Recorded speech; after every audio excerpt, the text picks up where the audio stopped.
Salam dostlar, ümid edirəm hər biriniz yaxşısınız. Bugünkü videoda mən sizlərə Portfolio'dan Using Application Functionality to Exploit Insecure Serialization labını izah edəcəm. Bu labda bizdən tələb olunan moral.txt faylını silməkdir. Labda session'da serialize based bir mexanizm istifadə olunub. Gəlin Access Lab deyə başlayaq bunun həllinə. Burada deməli bizə 2 dənə user verilib. Winner, Peter və Greg useri. Gəlin Winner ilə daxil olaq sistemə.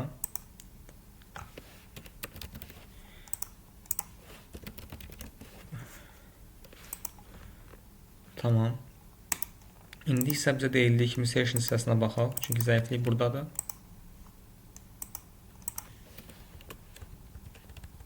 Echo ilə bunu yazdırıram. Və fikir versəz bu formada bir string var əlimizdə. Burada bir obyektdir, user obyekti var, yəni bu klasın adıdır. Və burada 3 property var, username, Winner, access token budur və avatar linki. Burada bizdən tələb olunan isə o idi ki, moral.txt faylını silək. Yəni bir hacker baxışı olaraq biz görə bilərik ki, burada delete deyə bir funksiya var da, delete account deyə funksiya var. Delete account etdikdən sonra artıq account silinir və ağlı bir başa gələ bilər ki, buradan mən delete eləyəndə əgər ki bu session istifadə olunursa və session based bir mexanizm varsa, yəni session əsasən silinirsə bu məlumatlar, biz burada avatar linki bizim hədəf fayla çevirə bilərik. Yəni avatar linki yerinə yaza bilərik ki, home carlos moral.txt. Və əgər ki backenddə həqiqətən bu zəiflik varsa, bu fayl silinəcək. Yəni moral.txt faylı silinəcək. İndi mən bu düşüncə ilə bir backend qurmuşam. İndi bunu burada yazmayacağım hamısını, çünki uzundur biraz. Onu sizə göstərmək istəyirəm amma necədirsə.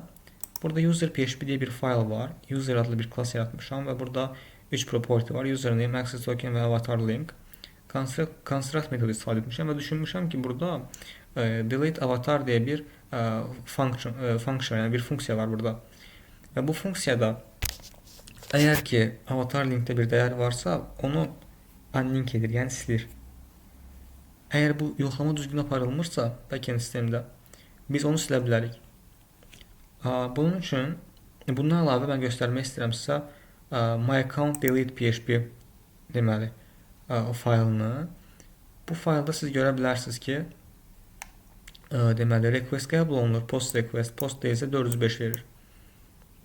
Və delete avatara trigger olunur, yəni müraciət olunur da burada. Və biz bu həmin delete avatarı trigger etmək üçün delete funksiyasından istifadə edəcəyik. Aydındır fikrim. Burada başqa bunlar çox önəmli deyil. Bu faylı silim çünki yenidən yaradacağım sizin üçün mən. Və indi bunu sömürmək üçün bir exploit generate fayl yaratmaq istəyirəm. New fayl edirəm. Exploit generate.php. İndi burada sizə düşünürəm ki, artıq mexanizmə işləyiş aydın oldu. İlk öncə mən burada bunun PHP fayl olduğunu göstərməliyəm. PHP class yaradıram user adında və bu classdakı property'nin biri olacaq. Class yaratmıram, üzrlü sayın. Class yaratmalı deyiləm. Require once yazıram bura. Require once.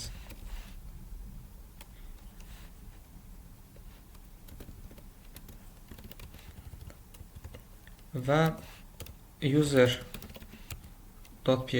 bura daxil edirəm. Daha sonra isə mən sizə bir şey göstərmədim burada. Burada userlərdə siz fikir verdinizsə access tokenləri var da, görürsünüz.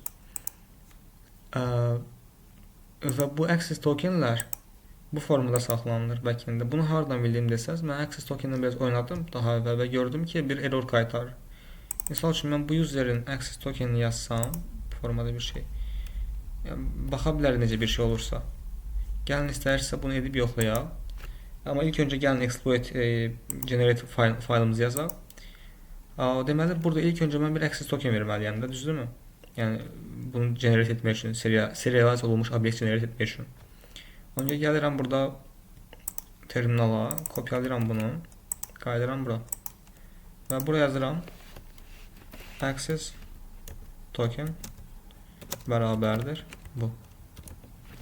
Daha sonra isə yeni bir user yaratmalıyam, düzdürmü? Yazıram bura user bərabərdir new user və userin adı ilk hissə username'dir, Viner'dir.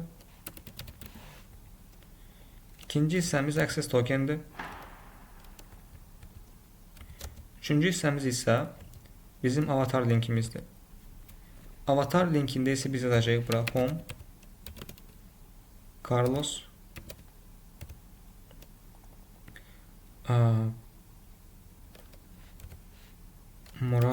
morale.txt bunu yazmalıyıq.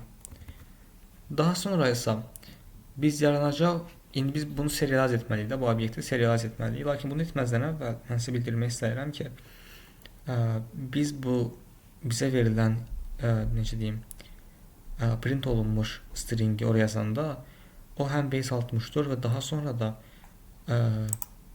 deməli URL enkod olunmalıdır. Siz gördünüz burada. Ona görə mən birbaşa serialize edə bilmərəm də, sonra mənim üçün problem olar.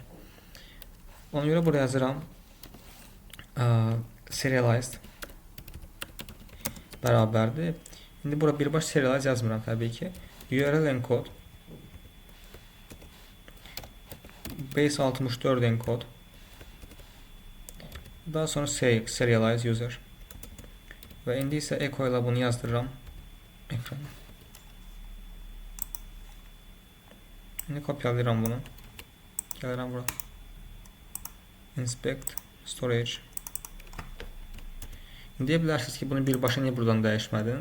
Yəni, eləyə bilərdim təbii ki. Amma yəni bu formada kodlaya etmək mənim daha çox xoşuma gəlir və düşünürəm ki, belə olanda daha yaxşı aydın olur back-enddə gedən proseslər. Bunu yazdım bura, səhifəni yeniləyirəm. Gördüyünüz kimi hər şey yaxşı işlədi. İndi cookie gəlirəm. Cookie-ni kopyalayıram buradan. Sizə göstərmək istəyirəm sadəcə. Cookie-ni kopyaladım.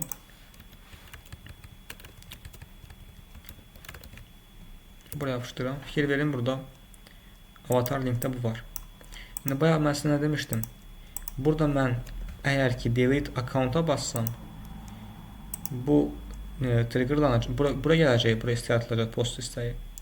Və delete avatar trigger olunacaq. Və delete avatarda isə mənim avatarda yerləşdirdiyim link unlink olunacaq, yəni silinəcək. Yəni burada bu proseslər baş verəcək.